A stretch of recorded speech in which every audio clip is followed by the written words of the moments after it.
अस्सलाम वालेकुम viewers, I hope आप सब खैरियत से होंगे। मैं आपका सब पीर जुनैद और आप देख रहे हैं मेरा यूट्यूब चैनल। नाज़रीन, बात करते हैं पाकिस्तान में सहाफ़त की और सहाफ़त पे जो कदगन है और जो सहाफ़ियों का मावरा अदालत कत्ल और उन पे जो टॉर्चर है उस हवाले से।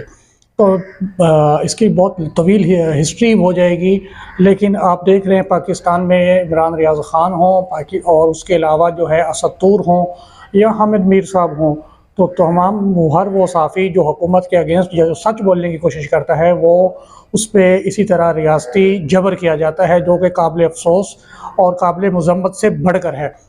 अब बात करते हैं असद तूर की। आज असद तूर को पेश किया जाना था, तो एफआई जब उनको लेके आया तो वहाँ पे उनको मीडिया से कोई बात नहीं करने दी गई, कोई मीडिया टॉक की परमिशन नहीं दी गई। उनको जल्दी से गाड़ी से निकाला और कोर्ट रूम में लेके चले गए। वहाँ पे भी बहुत सारे जर्नलिस्ट मौजूद थे, उनकी शॉर्ट सी वीडियो सामने आई। उसके बाद ये हुआ कि उनको 2 रोज़ा रिमांड पर दोबारा से एफआईए के हवाले कर दिया गया। पहले उनका 5 रोज़ा रिमांड, फिर 2 रोज़ा रिमांड, अभी फिर 2 रोज़ा रिमांड, तो अभी फिर एफआईए के हवाले कर दिया गया है। उस केस को आगे लेके किस तरह से चला जाएगा उसको मैं आपको शॉर्ट सा बताता चलूँ। आप लोगों को याद होगा जब खान साहब की गवर्नमेंट आई तो 90 दिन कर दिया गया था। एफआईए 90 दिन के लिए रिमांडों पे किसी को भी रख सकती थी।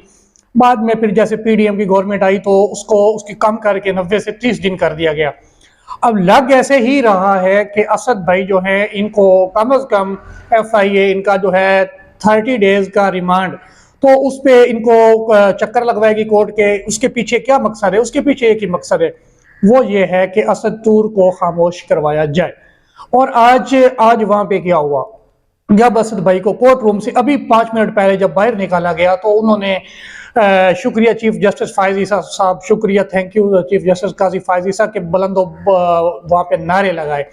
तो ये सिचुएशन है। इससे पिछली पेशी पे भी यही देखने में आया कि वो चीफ जस्टिस फायज ईसा साहब का शुक्रिया अदा करना चाह रहे थे।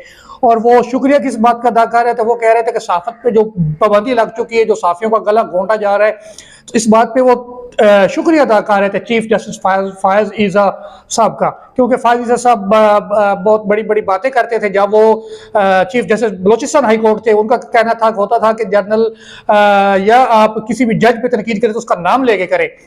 वो उनका क्लिप भी चलाया हुआ असद भाई ने। और असद भाई जो है वो बहुत ही जो है वो यंग जर्नलिस्ट हैं और बहुत सच बोलने वाले जर्नलिस्ट हैं। उनके साथ जो हो रहा है वो जुल्म है, इसकी जितनी मजम्मत की जाए कम है। एहतशाम अब्बासी साहब ने भी इस पे बात की और बहुत सारे साफी कार हैं, लेकिन जो नहीं कर रहे उनसे रिक्वेस्ट है कि इस मामले पे देखें कम अज कम असद वाले मामले में, और उसके अलावा इमरान रियाज वाला मामला जो है इसको अपनी अना का मसला फेवरेटिज्म को साइड पे करते हुए, आज असद है तो ये याद रखना कल आप भी हो सकते हैं, मैं भी हो सकता हूँ। और यहाँ पे हामिद मीर साहब मुझे याद आ रहे हैं, मैं उनकी बहुत रिस्पेक्ट करता हूँ। मैंने जब स्टार्ट किया 3 साल पहले तो मैंने सबसे पहले उनकी बुक पढ़ी कलम कमान। तो मुझे फिर ये सारा पता चला कि ये सारा असल में सेटअप किया है। इस सारा गोरख धंधा, अगर आप थोड़ा सा इसमें शगर रखते हैं जर्नलिज्म में, तो आपको हामिद मीर साहब की जो बुक है कलम कमान वो एक दफा जरूर पढ़ लेनी चाहिए। और जिस तरह से इमरान भाई के साथ हो रहा है, इमरान रियाज खान की मैं बात कर रहा हूँ, वो भी काबिल मुजम्मत है। आज वो फैसला महफूज हो गया इमरान रियाज खान का। अभी वो फैसला कोर्ट में मौजूद है, थोड़ी देर बाद फैसला सुनाया जाएगा। बहुत बड़ी जरा की है मियाँ अली एडवोकेट जो है इमरान रियाज खान के।